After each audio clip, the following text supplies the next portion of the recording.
Hey, what's up, ladies and gentlemen? Welcome back to another edition of the DaVon Lewis Show. As I'm coming a live edition for Monday Night Raw for June 24th, 2024. As things were looking really good in the most passionate way for everything initially had happened tonight. I really enjoyed everything under the sun, which the presence of the Wyatt Six coming about, as well as the return of Gunther, who made his initial return when it came to tonight for Monday Night Raw, leading up to Seth Rollins and Damian Priest's match at Money in the Bank, as well as the qualifying three-way match as well for the ladies, which we initially had, which was for Lyra, Valkyria, Kairi, Sane, and Shayna Baszler, as well as Big Bronson Reed taking on Ludwig, Kaiser, and so much more had lead on tonight for Monday Night Raw. I appreciate you guys coming through to show your love and support as I get into the nitty-gritty, everything so saucy for this following Monday. But let's go ahead and get into this initial show. I appreciate you guys coming through. If you're just swinging by, don't forget to give a thumbs up to keep the algorithm going. If you're a fan of professional wrestling or you're just here to show your support. Tonight's Monday Night Raw was live in Indianapolis, Indiana, as we ended up having commentary by Michael Cole and The Miz tonight, as Pat McAfee was nowhere to be found this following evening, as he was MIA when it came to tonight's coverage for Monday Night Raw. Things picked off straight off from the back after they do the normal intro and everything like that. Then Drew McIntyre started off with Monday Night Raw addressing everything when it came to the crowd. And things really picked up where he addresses CM Punk about attacking him and so many different things, as pretty much calling him as the CM Punk chants rang out.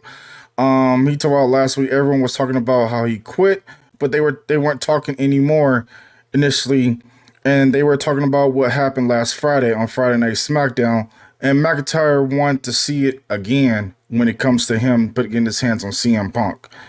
He also later qualified and that he was pleased when it came to everything initially happened, and says he prayed for this and that the big man made it happen. Everyone was chanting for CM Punk's name initially throughout the whole entire broadcast, but they basically said he chanted his name for months, and McIntyre done with the people, and that he said that they need to start chanting his name in his presence.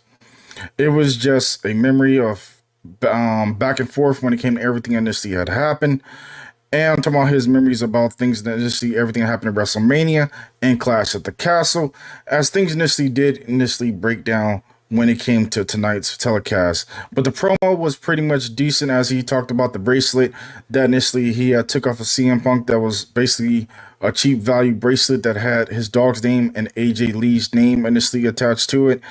And that initially that Money in the Bank, he will be entering into the Money in the Bank ladder match and initially try to go for the gold initially.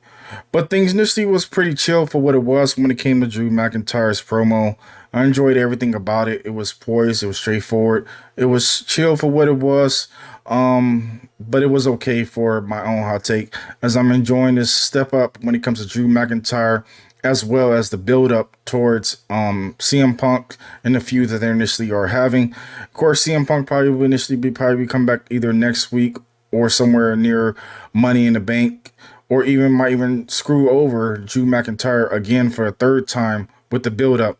This build-up felt like something familiar from the past, which I initially seen was with that lovely feud between Bret Hart and Shawn Michaels. Pretty much it was a nice little settlement of losing a smile and all that stuff like that, and the injury spots and everything like that initially happened.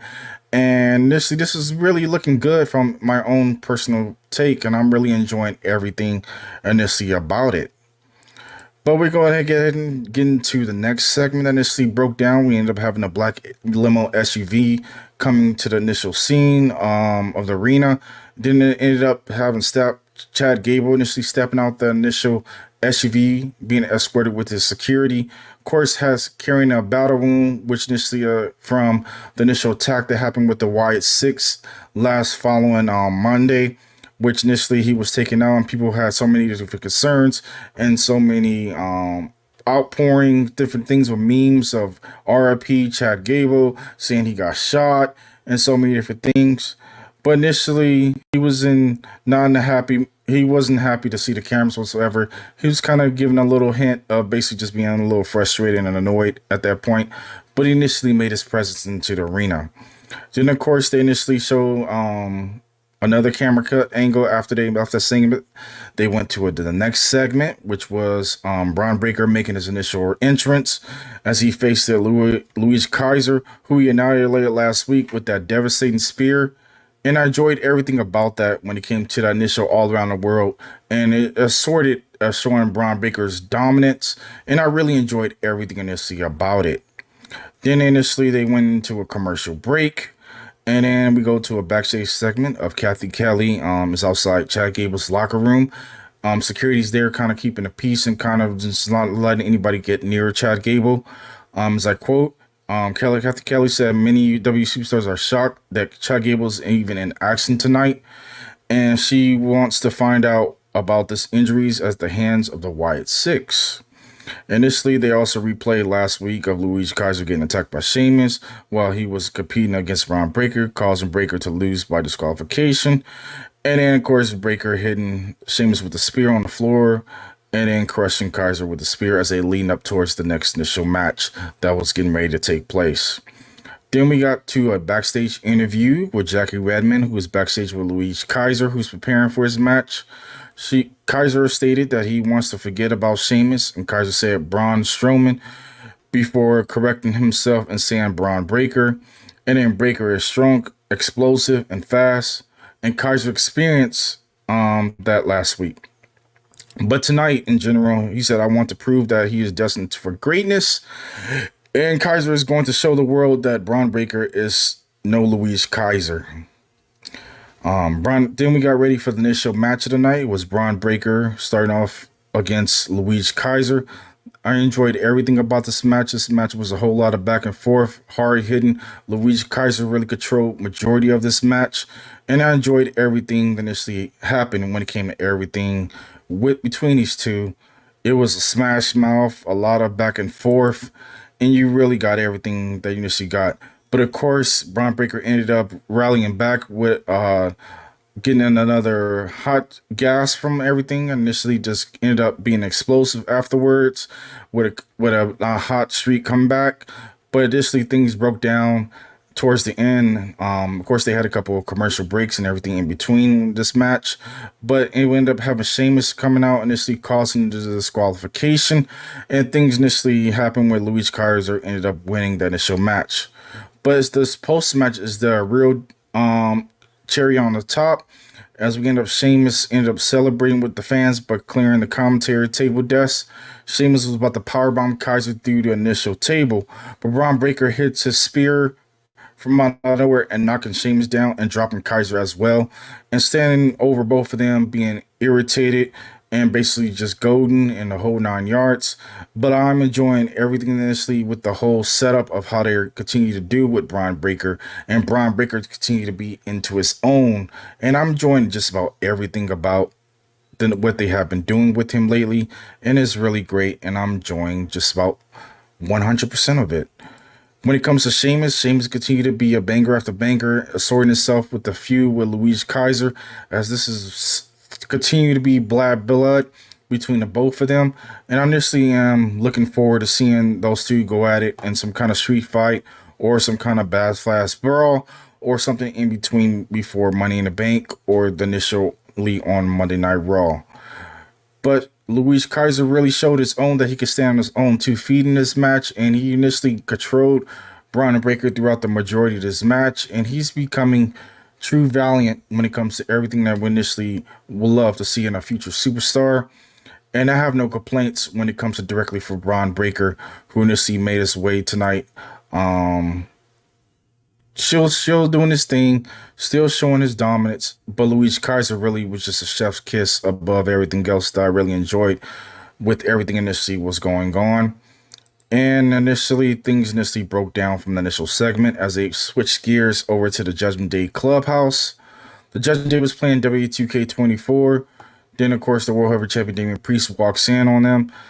Dirty Dom pretty much says that all the gifts from Liv Morgan And then Mysterio shows that he even got her phone number and holds up the picture that she sent him.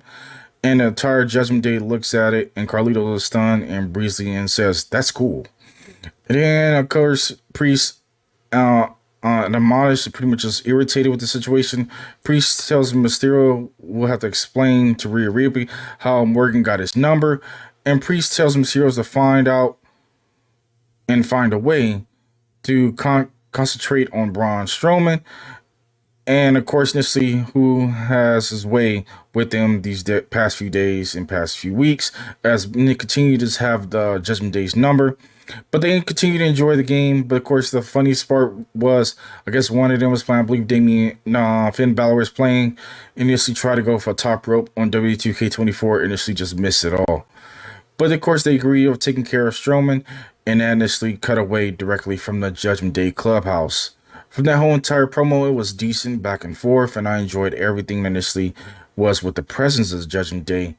But I look forward to seeing a little bit more storytelling of how they're going to continue to become valiant and pretty much run shot on everybody and go back to running things on Monday Night Raw on the Red brand and making it Judgment Day's house. Then, of course, we switch gears of Lyra Valkyria, who makes her entrance in the arena. Then they initially go into a commercial break.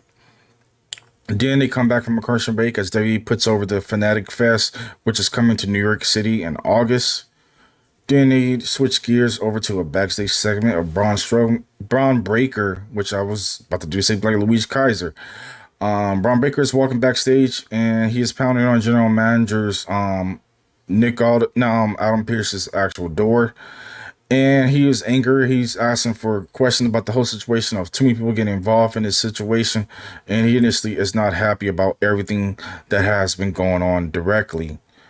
Then he said he demands an Intercontinental Championship against Sami Zayn. And then, of course, Sami Zayn ends up appearing in that segment and says, hey, if you want it, you can have any time, any place, anywhere. Then, of course, Braun Breaker ponders and thinks about it at that moment. And he says he wants to match up Money in the Bank. Then, of course, Sami Zayn says, he got a report of Adam Pearce and say, make it official, tell Braun Breaker he can have his match. And then, of course, Adam Pearce had to go through his catchphrase to say that this match is now official. And, of course, things initially break out from there as Braun Breaker smirks off and notifies Sami Zayn, and he says that I'm going to destroy you. Then they cut towards the next following match, which was the three-way dance triple threat match, which we're going to have Lyra Valkyria against Shayna Baszler and Kairi Sane. The bell ring starts off with so many different things back and forth in this match. I enjoyed everything initially about these ladies. These ladies put on a valiant, great match. It was a lot of back and forth, chain wrestling. Everybody was able to get off their spots. But I enjoyed towards the end of everything of how they did a nice little transitional move of everything initially happened.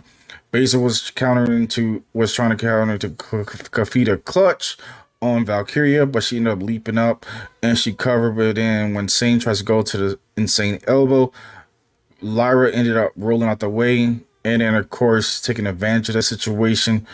As Kairi took out Shayna Baszler, but then Lyra took advantage of that, ended up hitting that beautiful Nightwing onto Kairi Sane for the initial 1, 2, 3 to pick up the victory. But I enjoyed everything about this initial match. This lady's really stepped up this week and put on a great performance. And I give true applause to the ladies. The ladies did their thing this following week for Monday Night Raw. And it was a great thing to see how things initially turn out. But of course, in conclusion of this situation of this match, Lyra now joins Io Sky and Chelsea Green to be in advancement of the Women's Money in the Bank match as we continue to push forward for SmackDown to see who the next available superstars who will be stepping up to be a part of the Women's Money in the Bank. Then we get ready for the initial backstage segment of Drew McIntyre, who is arguing with General Manager Adam Pearce, as Adam Pearce is continuing getting yelled at by everybody tonight, and just a whole bunch of frustration from a lot of superstars tonight. Pearce says everyone is qualifying for the Money in the Bank match, and especially someone who quit last week. Pearce says McIntyre doesn't deserve a spot after all the disruption he caused, but McIntyre says he doesn't deserve it. He earned it. And he said he hasn't deserved things because what he done to CM Punk. But McIntyre says he has faith in Pierce and he will do the right thing, or he'll find out what the meaning of disruption really is.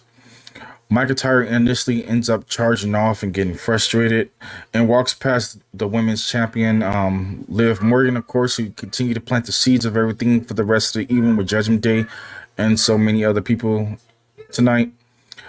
We end up, she goes through the tunnel into gorilla position out on the stage to make her entrance. She is wearing a shirt which was detailed as saying Daddy's Girl, reference to calling of Dominic Mysterio calling him Daddy initially.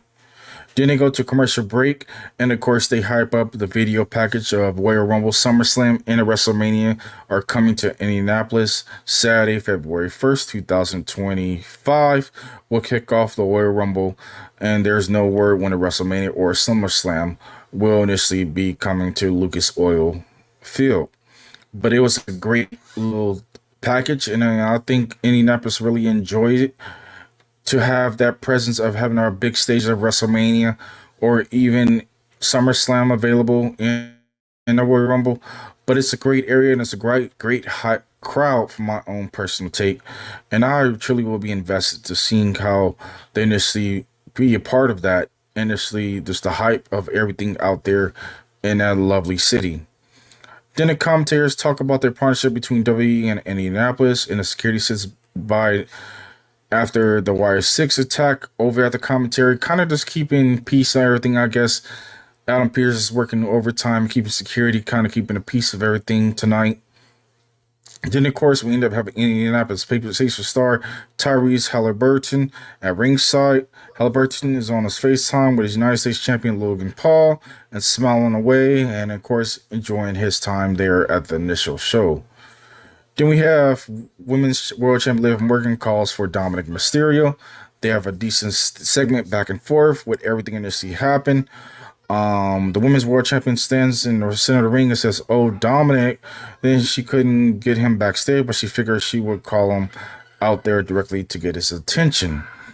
She hopes that he likes the gift she sent, but she hopes he likes the text she sent even more. Morgan knows Mysterio is playing hard to get, but once she realized that what she is what she wants, then she cares about Mysterio very much. He calls him Daddy Dom and wants him to come out to thank her for the gifts, and she promised to give him more gifts in front of all the people. Then initially Zelina Vega of the Latino World Order comes out instead, and of course they have a back and forth talk, and the promo continued to be good back and forth, which Zelina ended up shutting things down and told Morgan shut the hell up. And Vega doesn't know why Mysterio is obsessed with Rhea Ripley's sloppy seconds, but that's not why she's out there. Then Vega says she's out there to talk about something more that she had forgot about. And while Morgan is out there chasing Dirty D, Vega is out here chasing the Women's World Heavyweight Championship. Morgan says that the title is more important than her life, which you can see initially how things initially have been turning out.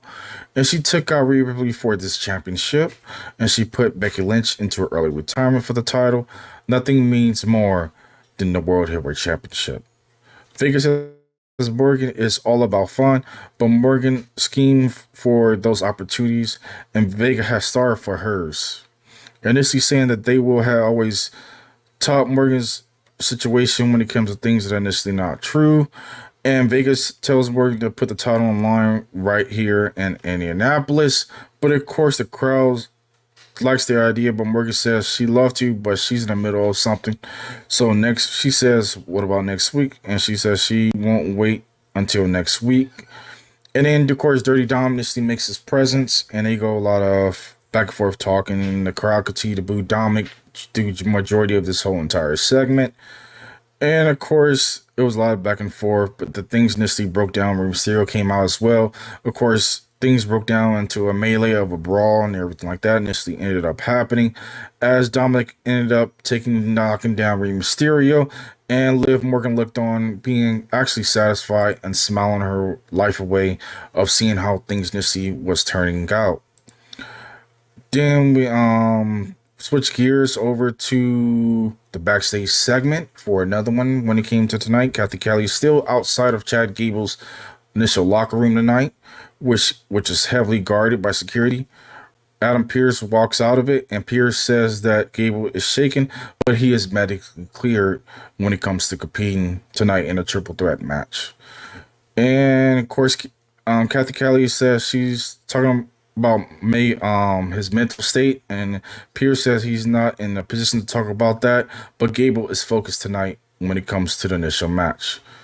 Then, of course, they do a video recap of last week on Monday Night Raw with Seth freaking Rollins returned for the first time on Monday Night Raw, and of course, challenging for the World Heavyweight Championship and making his presence and setting that up when it comes to being 1 week from Saturday, where Money in Bank would take place, as things initially broke down from there with the whole nother segment.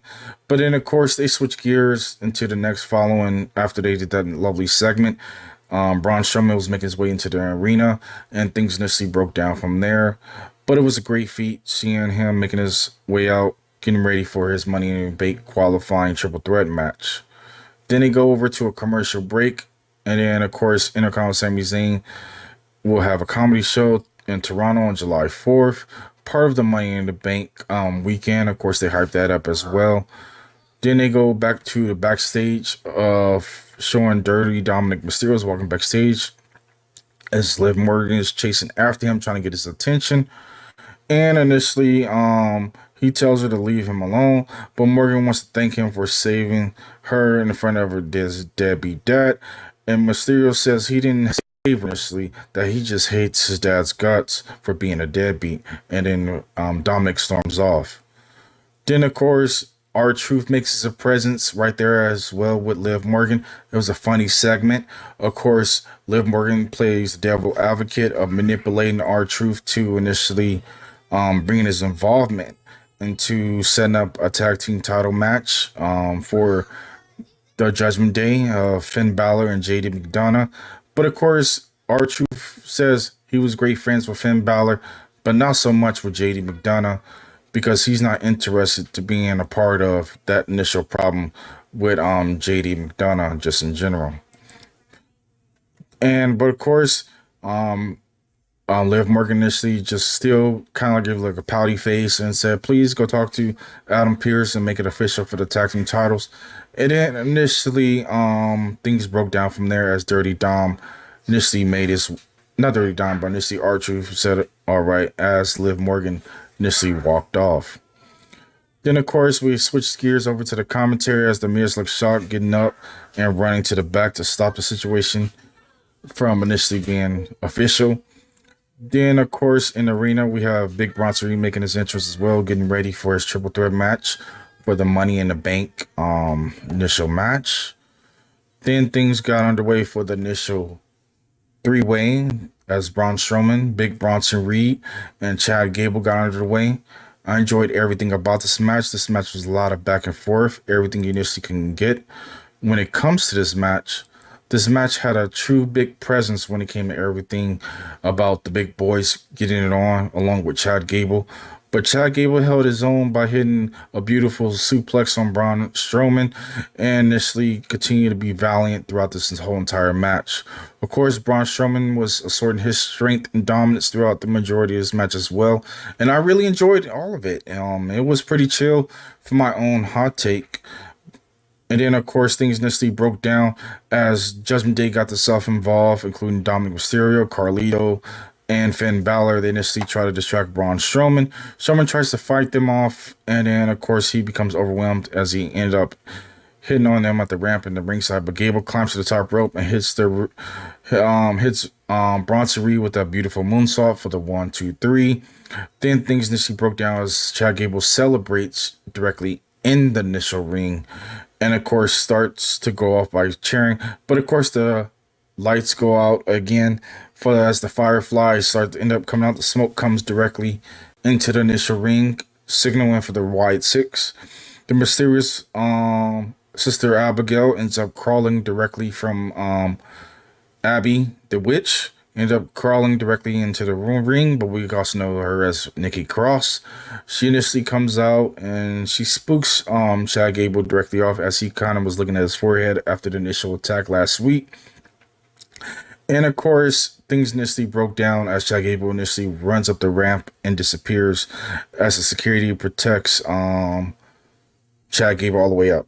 Then initially the security gets involved next to Michael Cole as Abby the Witch ended up grabbing a box directly and presented it on the commentator's desk right in front of Michael Cole, who was looking kind of flabbergasted, not sure what the situation initially was.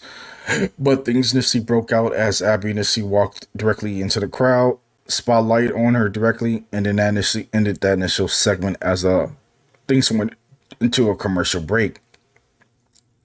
Then Michael Cole says the security guard was laid out during the segment, but says the box was addressed to Pat McAfee. And Cole nervously opens it, and in the box it pulls out a VHS label that says "Play Me." Cole explains to the young audience that what a VHS is, and he gives it to someone in the production to go play it. Then we switch to a backstage segment, which is nervously walking backstage and knocking on the door. And Otis emerges and Chad Gable asks to talk to the crew.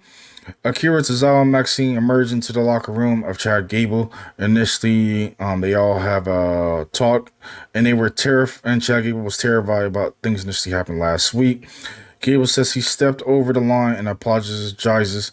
Gable says family fights but sticks together. Otis says anyone who hurts Maxine or Tozawa isn't family. Otis is sorry for what happened to Gable, but he meant it, and he was serious when it came to that situation. Maxine says they need some time, and she says she talked to Otis, and Gable looks nervous. Then initially, the Creed brothers and Ivy now walks over and checks on Gable, and Gable says he's not alright. He needs a lot of help. So when you see the teaser of the new Alpha Academy being built up with the Creed brothers and Ivy Nows, and I literally would love to see them being a heel group and taking over Monday Night Raw. But we shall see how things initially continue to fold in the storyline with everything that initially has been happening with the Wyatt Six, Otis, and Maxine and Akira, as well as the things initially continue to break down with Chad Gable as he's became a really big point when it comes to everything initially has been happening in the show. Then we get ready for the women's tag team match of the night. We ended up having the women's tag team of Alba Fire and Isla Dawn, the women's tag team champions, taking on Kaden Carter and Katana Chance. This match was great for what it was. A lot of back and forth moves. The ladies did their thing. The chemistry was there when it came to them. Of course, they initially had a couple commercial breaks in between.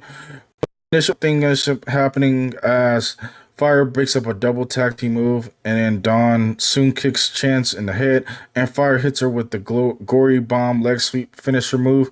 As the champions looked strong when it came to tonight from Monday Night Raw. I enjoyed that when it came to the tag team transitional moves. Everything was smooth selling, but it looked good when it came to the ladies finally picking a win and the champions not losing on the show. That's a valid point. You got to keep your champions looking strong when it comes to each and every single night. But tonight they did a phenomenal job for the women's division. Then we switched over to the Judgment Day Clubhouse. Damian Priest goes to enter the clubhouse and Liv Morgan ends up walking out. Priest hopes it was Dirty Dominic Mysterio to finish the situation, but of course, to his surprise, he ended up seeing Finn Balor, who was sitting on the couch, kind of shocked, jump right up because he was playing 2K24. Initially, Balor says Morgan wanted to tell them to go to get Dominic a match against Rey Mysterio next week. As for tonight, she got Balor and JD McDonough World Tag Team Championship match. And it doesn't matter how they get the match as long as they win the titles. Balor says he would take it and then he will run with it. Morgan says it's too good to be true, and Priest says that sounds right. Priest says he better handle Judgment Day business and wishes Balor luck for the actual tag team title match. Then they switch gears and go into a commercial break. Then they hype up WrestleMania documentary, which will finally be available on YouTube on Wednesday, July 3rd at 7 p.m. on Eastern Standard Time. Then we switch over to the backstage segment of The Miz. R-Truth backstage hopes that he didn't find Raw GM Adam Pearce. R-Truth says he did and wonders why Miz isn't in his gear. Miz says he's been on commentary for the past hour. And R-Truth says he did it for love and Liv Morgan and Dominic Mysterio. And reminds him of the camaraderie that they have. Miz says this is about them. R-Truth says that he likes Miz as a friend and he walks off.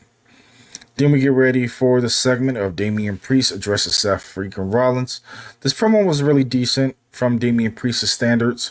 I enjoyed everything initially about everything that he was standing on when it came to his initial promo. It kept me highly invested. Just in general of everything that initially was said. I'm gonna go into a little bit of it. Initially, everything that was happening. Priest understands why Seth Rollins says that he is himself, sees himself in him, but Priest gets it. That he stands for the group and can represent Raw as the champion. But Priest says Rollins is a man that he doesn't want to become. Of course, that is valid points when it comes to that. Of course, Priest ended up saying he doesn't want to stand in the ring and see the successor, someone who's bigger, stronger, and better. Rollins is great, but Priest is the champion. And he has been a great champion from my own personal opinion. And I really have been enjoying everything that Damian Priest has been doing so far in his run. It hasn't been a sleeper, but it has been all right so far. And as long as he's the World Heavyweight Champion, Rollins will never see the top of the mountain again. And then, of course, Seth Rollins' music industry breaks out. And then, of course, they go to a back and forth of talking and greeting each other. And the segment continues to go on for a good little minute, talking about the whole situation and both his title defenses. And he needed help from Judgment Day and CM Punk. And Priest wouldn't be champion. But, of course, they ended up setting the tone for the initial match. Of course, the fans got more and more involved of this initial segment. Then the stipulations were at as to if Damian Priest ended up winning, Seth Rollins doesn't get a championship again. But if Seth Rollins ended up winning, Damian Priest leaves the Judgment Day. So that's kind of some interesting takes about everything that see happen. But of course, we ended up having interruption from the ring general who made his initial return after Monday Night Raw, after initially being a successor to winning the King of the Ring. Then, of course, Gunther says he doesn't care who wins. Whoever the most valuable man that ends up coming out with the victory will be the loser, as Gunther prepares for them for the SummerSlam. And, of course, Triple H has been doing a phenomenal job with all these players that are initially involved into the storyline. But I see Gunther initially walking away with the World Heavyweight Championship at SummerSlam. He's a Triple H guy through and through, and you know you're going to get nothing short when it comes to everything and the whole entire saga, the drama, the high stakes, and everything initially had happened. And then, of course, we end up having Kofi Kingston getting ready to battle Karrion Kross of the final testament. And then things initially breakdowns. Michael Cole was talking throughout the show, and then of course we ended up getting a QRC code and a crackling from Uncle Howdy. And then of course we ended up breaking to that segment that really got super deep when it came to Uncle Howdy having a face-to-face talk with Bo Dallas. I really enjoyed everything initially about that segment. It broke a lot of barriers, and then talked about Bray Wyatt. Did Bo Dallas miss him? And of course, where he stands. And of course, Bo Dallas says that nobody will miss and will never forget them again. And of course, it rings out with the whole situation as the video initially cuts out. Then we got back from a commercial break as Money in Bank is coming towards Toronto next week, as they continue to hype up Money in the Bank, kind of get the advertisement out there to get people involved when it comes to initially seeing the show. Then we got ready for Kofi Kingston for his initial match against Karrion Kross. Of course, a lot of back and forth. Nobody had their stables in this match. It was one-on-one, man-on-man, a lot of back and forth. I enjoyed this match for what it was. Karrion Kross was showing his dominance of his big size and as well as showing his technical skills. And then, of course, Kofi using that fast-paced movement and continue to innovating us as being a true legend when it comes to the ring. But initially, Karrion Kross got the victory after Kofi Kingston got distracted as the Final Testament members of AOP ended up attacking Xavier Woods in the back and distracting Kofi Kingston, as ended up Karrion Kross took advantage of the situation. Picked up Kofi Kingston and hit that lovely final prayer for the 1-2-3 as things continue to pick up each week with this whole Final Testament and New Day drama as it continue to be the truly mission, and I'm really enjoying everything about it as the whole back and forth. And I'd like to know from you guys' point of view how you felt about this whole initial situation of everything initially continue to happen. But of course, it's getting a little bit dull. They need to have conclusion of it. I don't think this is the right build of chemistry between these two. It just feels like very mid. But we shall see how the final conclusion of everything this continue to be pushed. But I'm still intrigued on seeing what Karrion Kross do. But I'm not sure if I'm feeling the new long hair. But it is what it is. If that's the look he wants to go with for his new persona, then that's on him. Then we, of course, show a look back at Jacob Fatu's debut, which shows the valiance of Jacob Fatu. Talking about this man is so many words I could talk about Jacob Fatu. He's a true presence. It steps things up into a new higher level, and I really enjoy everything what Jacob Fatu initially stands for. His movers, his mannerism, being a true Samoan werewolf. You get everything in this scene what you want when it comes to Jacob Fatu. Then, of course, they get ready for the initial match that's being planned for the initial Money in the Bank. It will be Cody Rhodes teaming with Randy Orton and Kevin Owens to battle the Bloodline, which should be a very great match of back and forth between these three men on both sides with true beef. But initially, are we going to see the American Werewolf being involved, or is he going to play the enforcer and kind of hang out and kind of just let Solo Sikoa in, as well as the Gorillas of Destiny do their thing when it comes to the initial match on Money in the Bank. Then we get ready for next week's Monday Night Raw, which will be showcase in Boston, Massachusetts, which is a great area. And Drew will battle Sheamus and Ilya Dragunov in a Money in the Bank qualifying match. And of course, we ended up having another qualifying, which will be for the women's division, which will be Zoe Starks, Dakota Kai, and Ivy Now. And all these matches can really step up things into a high gear next week in Boston. And of course, the initial match hyped up as Dirty Dom taking on Rey Mysterio. Liv Morgan would defend the title against Zelina Vega as well. And the show looks really, really good so far, as they already got a few great delivering matches on a card for next week. Then we have Finn Balor and JD McDonough make their way to the ring, get ready for the World Tag Team Championships. This initially is the main event of the night. Michael Cole has been calling Raw by himself for the last entire hour. Then initially they get ready for R-Truth and The Miz to come out. And this match was a lot of back and forth, a lot of involvement, everything under the sun. They ended up having a couple commercial breaks in between the match. But it did justice when it came to this main event. I enjoyed everything about it. I was poised. I enjoyed everything that was with the involvement, including R-Truth hitting that 10-knuckle shuffle and so many different things. But we also had Liv Morgan's involvement to distract R-Truth, playing the devil's advocate to take advantage of that situation, and Finn Balor pick up the pieces to hit that coup de grace. And of course, the Judgment Day are the new WWE World Tag Team Champions. And that had concluded that initial main event of that night, as it continues to push the story as to where Liv Morgan fits in with the Judgment Day. I'm pretty sure now they accept her after all these gifts and so many different situations.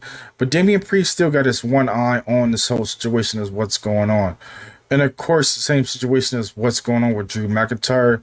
Initially, Liv Morgan is smirking, initially planting the seeds of getting more people involved in this situation. Are they initially going to kick out Damian Priest? We don't know. We got to stay tuned, as well as continue to see the seeds being planted when it comes to the Wyatt 6. The Wyatt 6 presence last week really showed so many different twists and turns of taking out so many different superstars. And now this week, they continue to make the Funhouse become a reality of making Monday Night Raw their initial playground. I know so many different rumors came out about the whole situation that happened at the Pat McAfee show last week, but it was cleared up, and initially it looked like they're stick to Monday Night Raw for right now. We haven't seen any other things, but I would love to see them just press the envelope and push it where it could be on every single show, just in general. But in overall, I appreciate you guys coming through for this initial show this week. Post your comments down below. Let me know what you felt about the show, and I'll chop it up with you guys if you felt about this initial Monday Night Raw that had transpired. But in overall, I really had such a really great time, and I appreciate you guys coming through on this lovely live edition of Monday Night Raw. But until then, I'll catch you guys later, and I'm out. Peace.